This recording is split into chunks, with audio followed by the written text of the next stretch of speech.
नमस्कार शिक्षक मित्रांनो, निपुण महाराष्ट्र कृती कार्यक्रमा अंतर्गत इयत्ता 3री ते 5वीच्या विद्यार्थ्यांसाठी श्रुतलेखन कौशल्य विकसित करण्यासाठी म्हणजेच 4 ते 5 शब्द असलेले जोडाक्षरयुक्त विरामचिन्हासह व आकलनासह लिहितो हा स्तर गाठण्यासाठी आज आपण या ठिकाणी काही कृतींची मालिका घेऊन आलेलो आहे। त्यापैकी एक कृती घेत आहोत आपण की चित्र वाचून श्रुतलेखन करणे, म्हणजेच चित्रांचं वाचन करून श्रुतलेखन लिहा। तर मित्रांनो, ही कृती कशी घ्यायची या संबंधाने आपण इथं बघणार आहोत। तर या कृतीसाठी विद्यार्थ्यांसोबत ही कृती घेत असताना आपण काही साहित्य विद्यार्थ्यांकडे असणं गरजेचं आहे, ज्यामध्ये विद्यार्थ्यांकडे पेन, पेन्सिल, नोटबुक यासारखी साहित्य विद्यार्थ्यांकडे आवश्यक आहेत।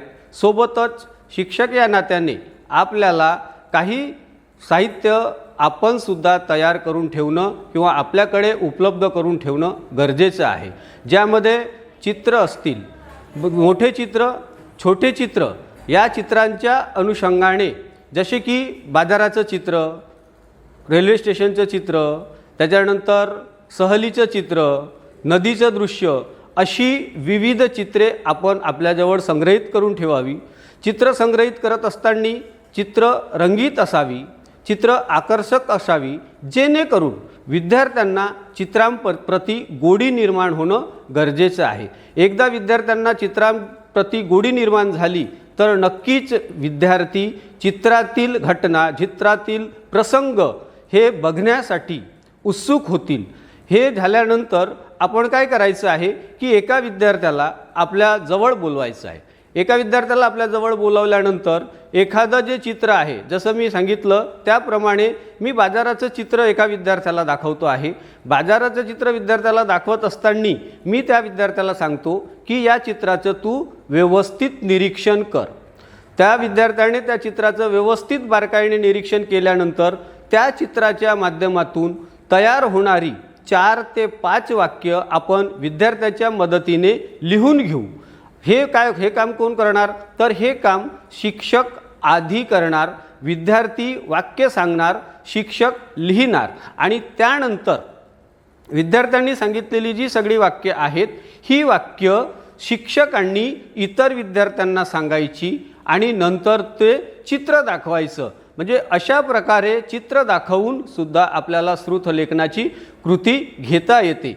म्हणजेच या कृतीमध्ये वाक्यांमध्ये जोडाक्षरे येतील, विरामचिन्ह येतील आणि विद्यार्थ्यांना त्या चित्राचं किती आकलन झालं हे सुद्धा आपल्याला यातून कळून येईल।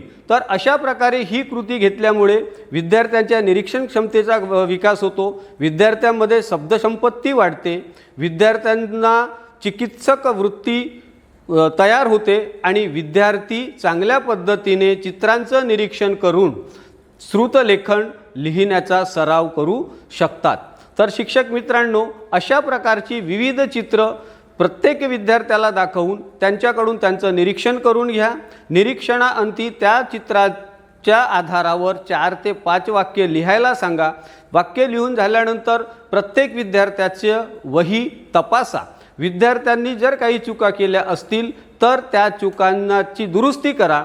चुका कशामुळे झाल्या हे विद्यार्थ्यांच्या लक्षात आणून द्या आणि पुन्हा पुन्हा वारंवार जर ही कृती घेतली आपण तर विद्यार्थ्यांचा श्रुतलेखन सराव अतिशय योग्य झाल्याशिवाय राहणार नाही, असा मला या ठिकाणी विश्वास वाटतो। आपणाकडून हीच अपेक्षा आहे की अशा प्रकारची कृती आपण वारंवार विद्यार्थ्यांकडून घ्यावी आणि आपल्या विद्यार्थ्यांचा श्रुतलेखन सराव चांगला करून घ्यावा। धन्यवाद।